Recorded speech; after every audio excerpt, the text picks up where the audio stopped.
बिस्मिल्लाहिर्रहमानिर्रहीम। स्टूडेंट्स, आज हम चैप्टर नंबर जो 2 है उसका आखिरी क्वेश्चन हम डिस्कस करेंगे। आपको याद होगा कल हमने बात लीव की थी यहाँ पे, और बात हम कर रहे थे कल जो थी वो रेशो एंड प्रोपोर्शन की। तो थोड़ी सी फिर मैं बात कर देता हूँ रेशो एंड प्रोपोर्शन के बारे में और फिर आगे चलते हैं। तो रेशो क्या होता है कि the relationship between the two quantities of the same kind, यानी दो जो मकदारें हैं वो सेम हो, उनके दरमियान जो ताल्लुक़ है उसको ज़ाहिर किया जाता है एक तरीके से जिसको कहा जाता है रेशो। और रेशो का जो सिंबल होता है वो ये 2 डॉट्स होती हैं। जिसे मैंने बताया था कि टोटल जो हैं 35 पीपल हैं, उसमें से 15 मैन हैं, ठीक है, और 20 जो हैं वो वुमेन हैं। तो इनको हम कैसे ज़ाहिर करेंगे, किस तरीके से रेशो प्रोपोर्शन के ज़रिए से, तो रेशो का ये सिंबल हो जाएगा। फिर था प्रोपोर्शन। तो प्रोपोर्शन जो है it is the ratio of one thing to another in terms of size और क्वांटिटी, यानी ये रेशो का नाम है प्रोपोर्शन। दो चीज़ों के दरमियान जो रेशो होती है ना उसको, लेकिन उन किस लिहाज से, साइज़ या क्वांटिटी के लिहाज से, मकदार के लिहाज से, ठीक है। तो इसको एग्जांपल अब जैसे ये देखें, ये एक मकदार हो गई, ये ए रेशो बी, ये एक किधर चला गया, हाँ, ये ए रेशो बी जो है ये एक मकदार हो गई, और इस तरह सी रेशो डी जो है ये दूसरी मकदार हो गई। तो इसका एक का पेयर बन गया, फर्स्ट पेयर, और वो पेयर क्या है, ए रेशो बी, और इस तरह जो है दूसरा पेयर भी बना, ठीक है। तो दूसरा पेयर इसका, एक मिनट, हाँ, ये सेकंड पेयर भी इसका बना। तो सेकंड पेयर क्या है, सी रेशो डी। तो इन दोनों को के बीच में जो है ना इसको इक्वल साइन से रिप्रेजेंट, तो ये फॉर्म जो हो गई, ये कौन सी फॉर्म हो गई, प्रोपोर्शन की फॉर्म हो गई। और ये आपको रेशो बताता है, ratio of one thing to another in terms of the size और क्वांटिटी। तो ये प्रोपोर्शन होता है। अब आपको पता है प्रोपोर्शन के अंदर होते हैं एक्सट्रीम्स। एक्सट्रीम क्या है, ये देखें, बाहर आपको नज़र आ रहा है ए, और इस साइड पे है डी। तो ये जो बाहर पे है, इस लेफ़्ट साइड का ये वाला है, राइट साइड का ये वाला है। तो ए और डी जो है ये आपके पास हो गए। ये देखिए यहाँ पे लिखा है कि A and D are called extreme, जबकि B and C are called what, they are called mean. जो बीच में है ये बी है और सी, तो ये तो सेंटर में बीच में, जबकि इनकी साइडों पे ए और डी है। तो प्रोपोर्शन को लिखने का तरीका बता रहा हूँ, क्वेश्चन इस पे आगे आ रहा है, उसको हम हल करते हैं फिर। लेकिन प्रोपोर्शन को इस तरीके से लिखा जाता है जिसके अंदर दो पेयर्स होते हैं, एक पेयर भी होता है, दूसरा पेयर, और बीच में इक्वल का साइन होता है। फिर इसके बाद मैंने ये बताया कि जो दो साइड पे जो नंबर होंगे उनको एक्सट्रीम कहेंगे, और जो बीच में होंगे उनको मीन कहेंगे, क्योंकि आपको पता है कि product of mean is equal to product of extreme.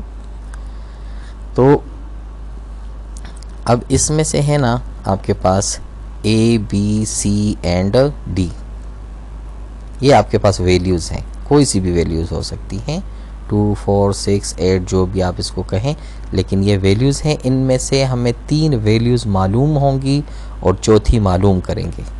आगे एग्ज़ाम्पल हम कर रहे हैं तो उसमें हमारे पास जो है ना ये 3 वैल्यूज़ हैं, A B C D, 4 values हैं टोटल, लेकिन 3 जो हैं ये हमें गिवन होंगी और एक हम मालूम करेंगे। क्या कह रहा हूँ मैं, ये देखें, ये फोर्थ वैल्यू जो है ये, इसको हम मालूम करेंगे।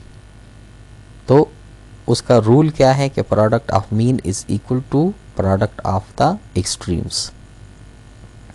मैंने अभी आपको बताया मीन किसे कहते हैं, एक्सट्रीम किसे कहते हैं। अगर नहीं समझ आइए तो फिर वीडियो को पास कर लें, आप इसको रिवाइंड कर लें, दोबारा सुन लें।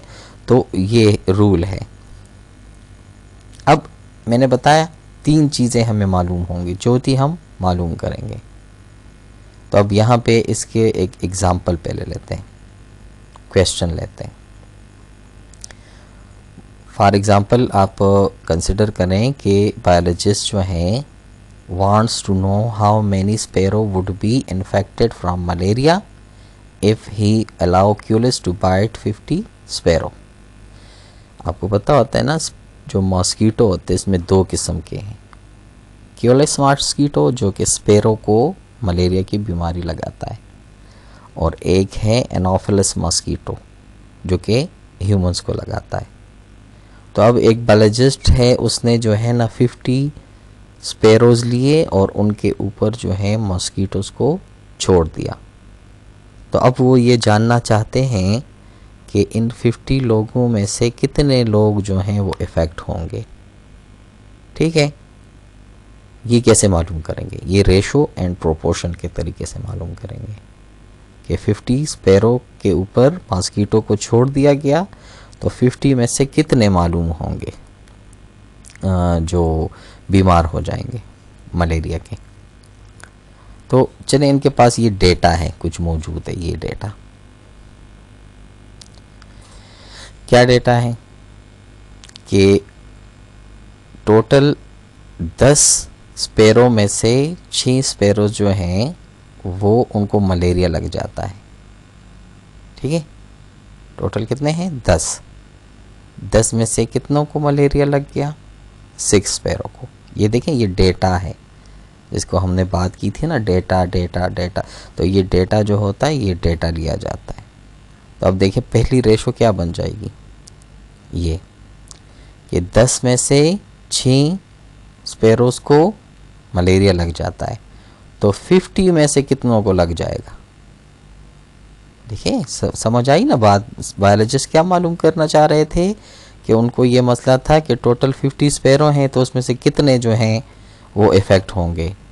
ठीक है, तो उसके लिए कुछ उनके पास डेटा मौजूद था कि पहले 10 स्पैरो में से 6 स्पैरो जो है इफ़ेक्ट हो रहे थे, तो 50 में कितने हो जाएंगे। तो अभी देखिए, ये आपको मैंने ये प्रीवियस स्लाइड पे जाता हूँ। मैंने अभी आपको क्या बताया, कितनी वैल्यूज़ आपको मालूम होंगी? 3, और चौथी आप मालूम करेंगे। तो आप देखें कि आपको 3 वैल्यूज़ मालूम है। एक है 50, एक है आपके पास 6, एक है आपके पास 10। तो इस 6 और 10 इन दोनों को आप रेशो में ले लेंगे, रेशो में, और ये वही हो गया A रेशो B, जो कि इस स्लाइड में अभी मैंने बात की ना, ये वाली थी A रेशो B। तो A की जगह 6 आ गया और B की जगह 10 आ गया। कहाँ से आ गया? ये इस एग्जाम्पल में हमने जो बात की कि 10 स्पैरो में से 6 को लगता है।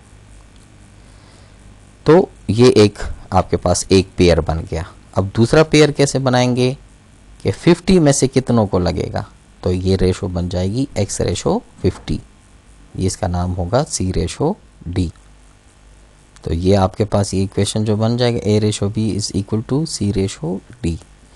तो अब देखिए यहाँ पे ये पहली रेशो थी 6 रेशो 10, और दूसरी क्या रेशो थी? X ratio 50।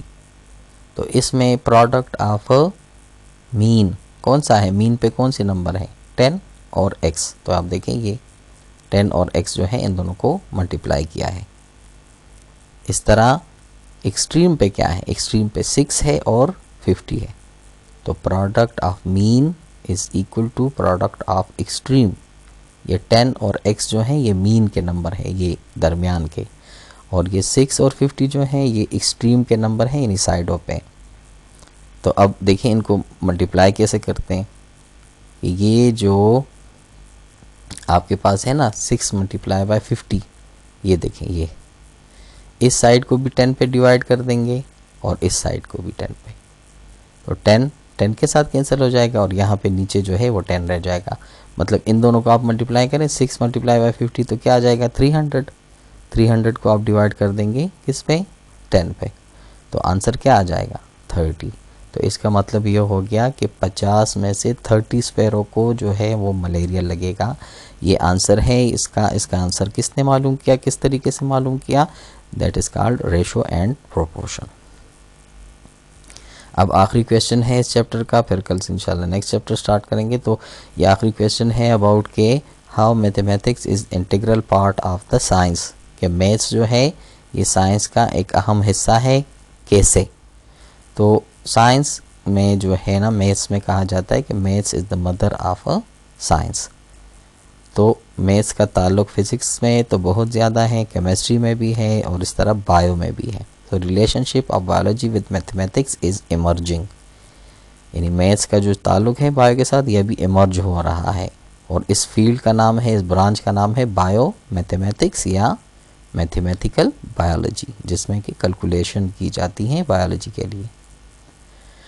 तो इस कैलकुलेशन का मैंने बताया था कि इसमें मेन चीज़ क्या होगी, डेटा कलेक्शन। डेटा को कलेक्ट किया जाता है, फिर उस पर इक्वेशंस बनते हैं, ठीक है। जिस तरह अभी रेशो प्रोपोर्शन की हमने एक इक्वेशन ली और उसके ज़रिए से एग्जांपल को सॉल्व किया। तो अब इस जो मैथ्स है इसको कहाँ पे यूज़ होता है, जीन फाइंडिंग के लिए, जीन डीएनए के अंदर जो होते हैं। फिर इस तरह प्रोटीन के स्ट्रक्चर को फाइंड करने के लिए कंप्यूटर्स में यूज़ होते हैं। डीएनए का सीक्वेंस मालूम करने के लिए यूज़ होते हैं बायोटेक्नोलॉजी के अंदर, ठीक है। और इस तरह किसी हाइपोथेसिस को टेस्ट करने के लिए यानी एक्सपेरिमेंट पे यूज़ होते हैं।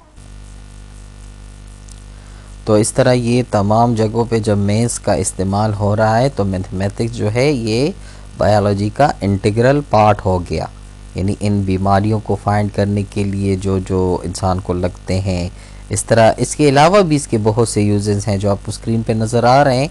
इसके अलावा भी हैं, जैसे मैं बात करूँ ना कि फार्माकोलॉजी के अंदर कोई मेडिसिन जो होती है वो बॉडी के अंदर उसकी कितनी कंसंट्रेशन होनी चाहिए फिर जाके वो इफ़ेक्ट करेगी। बच्चों के लिए जो एंटीबायोटिक बनाए जाते हैं तो उसमें जो एंटीबायोटिक की जो कंसंट्रेशन है, ठीक है ना, वो बॉडी के अंदर कितनी होनी चाहिए।